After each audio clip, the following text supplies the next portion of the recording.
Governor versus government ಈ fight ಇದೆಯಲ್ಲ, ನಿನ್ನೆ ಮಧ್ಯಾಹ್ನದಿಂದ ಇದು ಶುರುವಾಯಿತು, ನಿಲ್ತಾನೆ ಇರಲಿಲ್ಲ.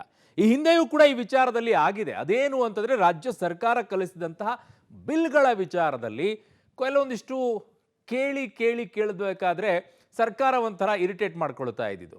ಈ ಫೈಟ್ ಏನು ಇವತ್ತು ನಿನ್ನೆಯದಲ್ಲ, ಹಿಂದಿನಿಂದಲೂ ನಡ್ಕೊಂಡು ಬಂದಿರೋದು. ರಾಜ್ಯ ಸರ್ಕಾರ ವರ್ಸಸ್ ರಾಜ್ಯಪಾಲರು ಇವರಿಬ್ಬರ ನಡುವೆ ನಡೆಯುವಂಥ ಸಂಘರ್ಷಗಳು ಬೇರೆ ದಿಕ್ಕಿನತ್ತಾನೆ ಹೋಗುತ್ತೆ ಕೆಲವೊಂದು ಟೈಮಲ್ಲಿ. ಯಾಕೆ ಅಂತಂದರೆ ಎರಡೂ ಒಂದೇ ಸರ್ಕಾರಗಳಿದ್ರೆ ಈ ಸಮಸ್ಯೆ ಇರೋದಿಲ್ಲ.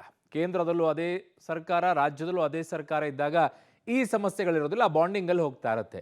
ಕೇಂದ್ರದಲ್ಲಿ ಬೇರೆ, ರಾಜ್ಯದಲ್ಲಿ ಬೇರೆ ಇದ್ದಾಗ ಗವರ್ನರ್ ಕೇಂದ್ರದಿಂದ ಬಂದಿರ್ತಾರೆ, ಅವ್ರಿಗೂ ತೀಸರ ಮುಸುರ ಆಗಿರುತ್ತೆ. ಅದರ ಹಣೆ ಬರಗಳು ಹಿಂಗೆಲ್ಲ ಆಗುತ್ತೆ. ಬಟ್ ಆಗಿರುವಂಥ ಸಮಸ್ಯೆ ಏನು? ಸಂವಿಧಾನಾತ್ಮಕವಾಗಿ ನಡ್ಕೊಳ್ಳಿಲ್ಲ ರಾಜ್ಯಪಾಲರು. ಬರಬೇಕಾಗಿತ್ತು ಜಂಟಿ ಅಧಿವೇಶನಕ್ಕೆ, ಬಂದರು. ನಾವು ಹೇಳಿದ್ದನ್ನು ಓದಬೇಕಾಗಿತ್ತು, ಓದಲಿಲ್ಲ ಅವರು. 2 ಲೈನಲ್ಲಿ ಹೇಳಿದರು, ಇಟ್ಟರು, ಪಾಡಿಗೆ ಹೋದರು.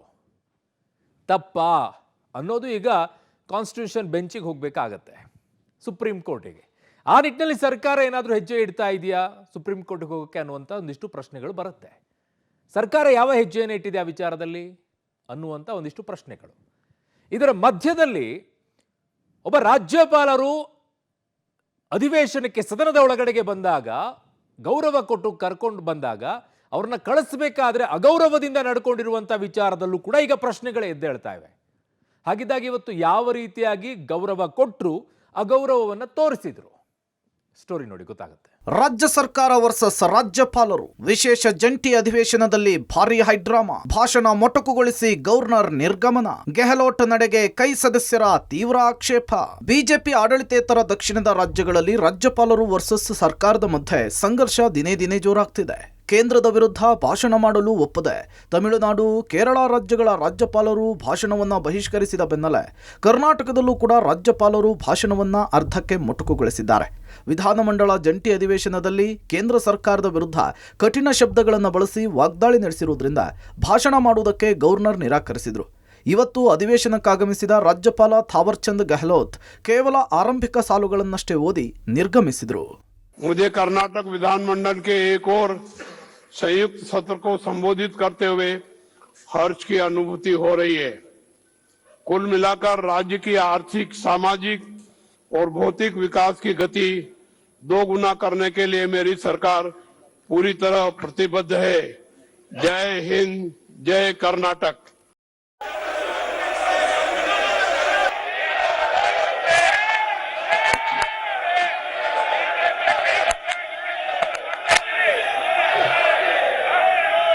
ಒಂದೇ ನಿಮಿಷಕ್ಕೆ ಭಾಷಣ ಮುಗಿಸಿದ ಗವರ್ನರ್. ಗೆಹ್ಲೋಟ್ ನಡೆಗೆ ತೀವ್ರ ಆಕ್ಷೇಪ, ಆಕ್ರೋಶ. ಕೇಂದ್ರದ ವಿರುದ್ಧ ಇದ್ದಂತಹ 11 ಪ್ಯಾರಾಗಳನ್ನು ತೆಗೆಯುವುದಕ್ಕೆ ರಾಜ್ಯಪಾಲರು ಹೇಳಿದ್ರು. ಸರ್ಕಾರ ಮಾತ್ರ 2 ಅಂಶಗಳನ್ನ ಕೈಬಿಟ್ಟು ಭಾಷಣದ ಪ್ರತಿಯನ್ನ ಸಿದ್ಧಪಡಿಸಿತ್ತು. ವಿಶೇಷ ಜಂಟಿ ಅಧಿವೇಶನಕ್ಕಾಗಮಿಸಿದ ರಾಜ್ಯಪಾಲರಿಗೆ ಸಿಎಂ ಸಿದ್ದರಾಮಯ್ಯ, ಸ್ಪೀಕರ್ ಖಾದರ್, ಸಭಾಪತಿ ಹೊರಟ್ಟಿ ಸಾಂಪ್ರದಾಯಿಕವಾಗಿ ಸ್ವಾಗತ ಕೋರಿದ್ರು. ಸಿಎಂ ಹೂಗುಚ್ಛವನ್ನು ಕೊಟ್ಟು ಗವರ್ನರ್ ಅವರನ್ನ ಆತ್ಮೀಯವಾಗಿ ಬರಮಾಡಿಕೊಂಡ್ರು. ಎಲ್ಲರಿಗೂ ನಮಸ್ಕಾರ ಅಂಥೇಳಿ ಕನ್ನಡದಲ್ಲಿ ಭಾಷಣ ಆರಂಭಿಸಿದ ಗವರ್ನರ್ ಕೇವಲ ಒಂದೇ 1 ನಿಮಿಷದಲ್ಲಿ ಭಾಷಣವನ್ನ ಮುಗಿಸಿ ಹೊರಟೇ ಬಿಟ್ರು. ಎಲ್ಲರಿಗೂ ನಮಸ್ಕಾರ. मैं राज्य विधानमंडल के संयुक्त अधिवेशन में आप सभी का हार्दिक स्वागत करता हूं। मुझे कर्नाटक विधानमंडल के एक और संयुक्त सत्र को संबोधित करते हुए हर्ष की अनुभूति हो रही है। कुल मिलाकर राज्य की आर्थिक, सामाजिक और भौतिक विकास की गति 2 गुना करने के लिए मेरी सरकार पूरी तरह प्रतिबद्ध है। जय हिंद, जय कर्नाटक। ಒಂದೇ ನಿಮಿಷ 3 ಲೈನು ಒಂದೇ ವಾಕ್ಯ. ಇದು ರಾಜ್ಯಪಾಲರ ಭಾಷಣ. ರಾಜ್ಯ ಸರ್ಕಾರ ಸಿದ್ಧಪಡಿಸಿದಂಥ ಭಾಷಣವನ್ನು ಮಾಡಲು ರಾಜ್ಯಪಾಲರು ನಿರಾಕರಣೆ ಮಾಡಿದ್ದಾರೆ. 11 ಪ್ಯಾರಾಗಳು ಏನು ಕೇಂದ್ರ ಸರ್ಕಾರದ ವಿರುದ್ಧ ಇತ್ತು, ಅದರಲ್ಲೂ ಕೂಡ ಎಲ್ಲೋ ಒಂದು ಕಡೆ ಮನ್ರೇಗಾ ವಿರುದ್ಧವಾಗಿ, ಜೊತೆಗೆ ವಿಕಸಿತ ಭಾರತ ರಾಮ್ಜಿ ಕಾಯ್ದೆಯನ್ನು ವಿರುದ್ಧವಾಗಿ ಏನೆಲ್ಲ ಸಾಲಗಳಿತ್ತು ಆ ಸಾಲಗಳಿಗೆ ರಾಜ್ಯಪಾಲರು ಆಕ್ಷೇಪವನ್ನು ವ್ಯಕ್ತಪಡಿಸಿದರು. ಆದರೆ ಅದನ್ನು ತೆಗೆಯೋದಕ್ಕೆ ರಾಜ್ಯ ಸರ್ಕಾರ ಒಪ್ಪಲೇ ಇಲ್ಲ. ಹಾಗಾಗಿ ರಾಜ್ಯಪಾಲರು ಸಾಂವಿಧಾನಿಕ ಬಿಕ್ಕಟ್ಟು ನಿರ್ಮಾಣ ಆಗಬಾರ್ದು ಅನ್ನೋ ಉದ್ದೇಶದಿಂದ, ಎಲ್ಲ ಒಂದು ಕಡೆ ಈ ಕಾನೂನು ಸಂಘರ್ಷಕ್ಕೆ ಎಡೆ ಮಾಡಿಕೊಡ್ಬೋದು ಉದ್ದೇಶದಿಂದ ರಾಜ್ಯಪಾಲರು ಅಧಿವೇಶನಕ್ಕೆ ಬರ್ತಾರೆ. ಬಂದು ತಮ್ಮ ಸಂದೇಶ ಏನಿದೆ ಅದನ್ನು ಪಾಸ್ ಮಾಡಿ ತೆರಳುತ್ತಾರೆ. ಸಹಜವಾಗಿ ಇದು ಆಡಳಿತ ಪಕ್ಷದ ಶಾಸಕರನ್ನ ಒಂದು ರೀತಿಯಲ್ಲಿ ಕೆರಳಿಸಿದೆ. ಅವರ ಅಡ್ಡಗಟ್ಟುವಂತಹ ಪ್ರಯತ್ನವನ್ನು ಕೂಡ ಮಾಡಿದರು. ಹಾಗಾಗಿ ರಾಜ್ಯದ ಇತಿಹಾಸದಲ್ಲೇ ಈ ರೀತಿಯ ಸಂಘರ್ಷ ಎಲ್ಲೋ ಒಂದು ಕಡೆ ಸಾಕಷ್ಟು ಒಂದು ರೀತಿಯಲ್ಲಿ ದೇಶದಾದ್ಯಂತ ಸುದ್ದಿ ಮಾಡ್ತಾ ಇದೆ. ಹಾಗಾದರೆ ಮುಂದೆ ಏನು? ರಾಜ್ಯಪಾಲರ ವಿರುದ್ಧ ವಿಧಾನಸಭೆ ಮತ್ತು ಪರಿಷತ್ನಲ್ಲೂ ಕೂಡ ಖಂಡನ ನಿರ್ಣಯ ತೆಗೆದುಕೊಳ್ಳುವಂತ ಚಾನ್ಸಸ್ ಇದೆ. ಗವರ್ನರ್ಗೆ ಅಡ್ಡ ಹಾಕಿದ ಕಾಂಗ್ರೆಸ್ಸಿಗರು ರಾಜ್ಯಪಾಲರ ಎದುರೇ ಧಿಕ್ಕಾರ, ಘೆರಾವ್. ಇನ್ನು ಭಾಷಣವನ್ನ ಓದದೆ ತೆರಳಿದ ಗವರ್ನರ್ ನಡೆಗೆ ಕಾಂಗ್ರೆಸ್ ಸದಸ್ಯರು ತೀವ್ರ ಆಕ್ಷೇಪ ವ್ಯಕ್ತಪಡಿಸಿದರು. ರಾಜ್ಯಪಾಲರು ಹೊರಬರುತ್ತಿದ್ದಂತೆ ಹರಿಪ್ರಸಾದ್, ಪ್ರದೀಪ್ ಈಶ್ವರ್ ಧಿಕ್ಕಾರವನ್ನ ಕೂಗಿ ಆಕ್ರೋಶ ಹೊರಹಾಕಿದ್ರು.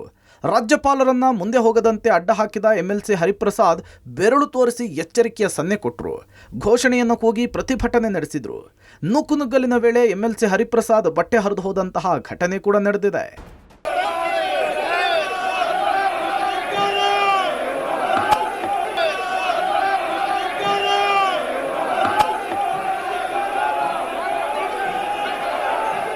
ಇನ್ನು ವಿಧಾನಸೌಧದಿಂದ ನಿರ್ಗಮಿಸಿದ ವೇಳೆಯೂ ಕೂಡ ಗವರ್ನರ್ಗೆ ಅಡ್ಡ ಹಾಕಲಾಯಿತು. ರಾಜ್ಯಪಾಲರು ಭಾಷಣವನ್ನ ಮಾಡದಿದ್ದಕ್ಕೆ ಸಿಎಂ ಸಹ ಅಸಮಾಧಾನ ವ್ಯಕ್ತಪಡಿಸಿದ್ರು. ಹೀಗೆ ಮಾಡಿದ್ದು ಸರಿಯಲ್ಲ ಅಂಥೇಳಿ ಗವರ್ನರ್ ನಡೆಗೆ ಸಿಎಂ ಪ್ರತಿಭಟಿಸಿದ್ರು. ಈ ವೇಳೆ ಎಂಎಲ್ಸಿ ಐವಾನ್ ಡಿಸೋಜಾ ರಾಜ್ಯಪಾಲರಿಗೆ ಧಿಕ್ಕಾರ ಅಂತ ಘೋಷಣೆ ಕೂಗಿದ್ರು. ಸಂವಿಧಾನವನ್ನ ಧಿಕ್ಕರಿಸಿದ ರಾಜ್ಯಪಾಲರಿಗೆ ಧಿಕ್ಕಾರ ಅಂಥೇಳಿ ಘೆರಾವ್ ಹಾಕಲಾಯಿತು. ರಾಜ್ಯಪಾಲರು ಅಂತ ಹೇಳಿದಾಗ ಸಂವಿಧಾನದ ಮುಖ್ಯಸ್ಥರು, ಸಂವಿಧಾನವನ್ನ ಕಾಪಾಡ್ತಕ್ಕಂಥವ್ರು ರಾಜ್ಯಪಾಲರು. ಇವತ್ತು ನಡೆದ ಘಟನೆ ಕರ್ನಾಟಕ ರಾಜ್ಯದಲ್ಲಿ ಒಂದು ಕರಾಳ ಇತಿಹಾಸವನ್ನು ಸೃಷ್ಟಿ ಮಾಡಿದೆ. ಕರ್ನಾಟಕ ರಾಜ್ಯಕ್ಕೆ ಮಸಿಯನ್ನು ಬಳಿಲಿಕ್ಕೆ ಪ್ರಯತ್ನ ಭಾರತೀಯ ಜನತಾ ಪಾರ್ಟಿ ನೇಮಿತ ತವರ್ಚಂದ್ ಗೆಹ್ಲೋಟ್ ರವರು ಇವತ್ತು ಮಾಡಿರ್ತಕ್ಕಂಥದ್ದು ಕರ್ನಾಟಕ ರಾಜ್ಯದ ಜನತೆಗೆ ಅಪಮಾನವನ್ನು ಮಾಡಿರ್ತಕ್ಕಂಥದ್ದು. ನಾವು ಪ್ರತಿಭಟನೆ ಮಾಡೋ ಸಂದರ್ಭದಲ್ಲಿ ಭಾರತೀಯ ಜನತಾ ಪಾರ್ಟಿಯ ಕೆಲವು ಶಾಸಕರು ನನ್ನ ಬಟ್ಟೆಯನ್ನು ಹರಿದು ಹಿಂದೆಯಿಂದ ಹರಿದಿದ್ದಾರೆ. ಮುಂದೆ ಬರ್ಲಿಕ್ಕೆ ಯಾರಿಗೂ ಧೈರ್ಯ ಇಲ್ಲ. ಅವ್ರಿಗೆ ರಣಹೇಡಿಗಳು, ಬ್ರಿಟಿಷರ ಬೂಟ್ ನೆಕ್ದವರು ಭಾರತೀಯ ಜನತಾ ಪಾರ್ಟಿಯವರು, RSS ಅವರು ಮುಂದೆ ಬಂದು ಹೋರಾಟ ಯಾವತ್ತೂ ಮಾಡ್ಲಿಕ್ಕೆ ಅವ್ರಿಗೆ ಧೈರ್ಯ ಇಲ್ಲ.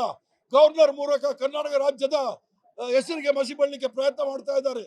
ರಣಹೇಡಿಗಳು ಇವರು ಭಾರತೀಯ ಜನತಾ ಪಾರ್ಟಿಯವರು. ರಾಜ್ಯಪಾಲರ ಈ ನಡೆ ಸಂವಿಧಾನದ ವಿರುದ್ಧ ಇರ್ತಕ್ಕಂಥ ನಡೆ. ಸಾಂವಿಧಾನಿಕ ಪದವಿನಲ್ಲಿ ಇರ್ತಕ್ಕಂಥವರು ಯಾವುದೇ ಸಂದರ್ಭದಲ್ಲಿ ಯಾವುದೇ ವಿಚಾರದಲ್ಲಿ ಸಂವಿಧಾನದ ವಿರುದ್ಧ ಹೋಗ್ಲಿಕ್ಕೆ ಸಾಧ್ಯ ಇಲ್ಲ. ಸಂವಿಧಾನದ ವಿರುದ್ಧ ಹೋಗಿರ್ತಕ್ಕಂಥ ರಾಜ್ಯಪಾಲರಿಗೆ ಒಂದೇ ಒಂದು ನಿಮಿಷವೂ ಸಹ ರಾಜಭವನದಲ್ಲಿ ಇರಲಿಕ್ಕೆ ಯೋಗ್ಯತೆ ಇಲ್ಲ, ಅವ್ರಿಗೆ ಹಕ್ಕು ಸಹ ಇಲ್ಲ. ಕರ್ನಾಟಕ ರಾಜ್ಯದ ತೆರಿಗೆಯಿಂದ ನಡೀತಕ್ಕಂಥ ಈ ರಾಜಭವನ ಇವ್ರು ಯಾವುದೇ ಸಂದರ್ಭದಲ್ಲಿ ಇದೇ ಗಳಿಗೆ ಏನಾದರೂ ನಾಚಿಕೆ ಮಾನ ಮರ್ಯಾದೆ ಇದ್ರೆ ಈ ತವರ್ಚಂದ್ ಗೆಹ್ಲೋಟ್ ರವರು ತಕ್ಷಣವೇ ರಾಜೀನಾಮೆ ಕೊಟ್ಟು ಅವರು ವಾಪಸ್ ಮಧ್ಯಪ್ರದೇಶಕ್ಕೆ ಹೋಗಿ ಅವರಲ್ಲಿರ್ತಕ್ಕಂಥ ಅವರ ಕುಟುಂಬದಲ್ಲಿ ಇರ್ತಕ್ಕಂಥ ವ್ಯವಹಾರಗಳು ನೋಡ್ಕೊಳ್ಳಿ. ಇಲ್ಲಿ ಬೇಕಾಗಿಲ್ಲ. ಸಂವಿಧಾನಕ್ಕೆ ಅಪಚಾರ ಮಾಡಿದ್ದಾರೆ. It is vision document of the government. It is not A governor speech ಅಲ್ಲ ಅದು. ಅಲ್ಲಿ ಯಾವುದೇ ಈ ಕ್ಯಾಬಿನೆಟ್ ತೀರ್ಮಾನ ತಗೊಂಡು ನಮ್ಮ ಸರ್ಕಾರದ ಸಾಧನೆ ಮತ್ತೆ ಮುನ್ನೋಟ ಇದ್ರ ಬಗ್ಗೆ ನಮ್ಮ ಗವರ್ನರ್ ಪ್ರತಿ ವರ್ಷ ಮೊದಲೇ ಸೆಷನ್ ಗವರ್ನರ್ ಕರೀತೀವಿ ನಾವು. ಅದು ಮಾಡಲೇಬೇಕು. ಅದು ಇಟ್ಸ್ ಎ ಕಾನ್ಸ್ಟಿಟ್ಯೂಷನಲ್. ಅದನ್ನ ಬಿಟ್ಟು ಇವತ್ತು ಅವರದೇ ಭಾಷಣ ಮಾಡಿದ್ದಾರೆ. ಅದಕ್ಕೆ ನಾವು ಅದನ್ನ ಒಪ್ಪಕ್ಕಾಗಲ್ಲ, ಅದನ್ನ ಖಂಡಿಸ್ತೀವಿ. ಯಾಕಂತ ಹೇಳಿದ್ರೆ ಇದು ಕೇಂದ್ರ ಸರ್ಕಾರದ ಕೈಗೊಪ್ಪಿಯಾಗಿ ವರ್ತನೆ ಮಾಡಬಾರ್ದು. ಸರ್ಕಾರ ಸಿದ್ಧಪಡಿಸಿದಂತಹ ಭಾಷಣವನ್ನ ರಾಜ್ಯಪಾಲರು ಓದದೆ ವಾಪಸ್ ತೆರಳಿದ್ರು. ರಾಜ್ಯಪಾಲರ ಈ ನಡೆಗೆ ಸಿಎಂ ಸಿದ್ದರಾಮಯ್ಯನವರು ಅಸಮಾಧಾನವನ್ನ ಹೊರಹಾಕಿದ್ರು. ಖುದ್ದು ರಾಜ್ಯಪಾಲರಿಗೆ ತಮ್ಮ ಪ್ರತಿಭಟನೆಯನ್ನ ವ್ಯಕ್ತಪಡಿಸಿದ್ರು. ಇದೇ ವೇಳೆ ಎಂಎಲ್ಸಿ ಐವಾನ್ ಡಿಸೋಜಾ ಕೂಡ ರಾಜ್ಯಪಾಲರ ನಡೆಯನ್ನ ಖಂಡಿಸಿದ್ರು. ರಾಜ್ಯಪಾಲರು ಹೋಗುವಂತಹ ದಾರಿಯಲ್ಲಿ ರಾಜ್ಯಪಾಲರಿಗೆ ಧಿಕ್ಕಾರವನ್ನ ಕೂಗುವ ಮೂಲಕ ಆಕ್ರೋಶವನ್ನ ಹೊರಹಾಕಿದ್ರು. ಒಟ್ಟಾರೆ ವಿಶೇಷ ಜಂಟಿ ಅಧಿವೇಶನದ ಇತಿಹಾಸದಲ್ಲಿಯೇ ಇವತ್ತು ಭಾರೀ ಹೈಡ್ರಾಮಾ ನಡೆದಿದೆ. News desk, public TV.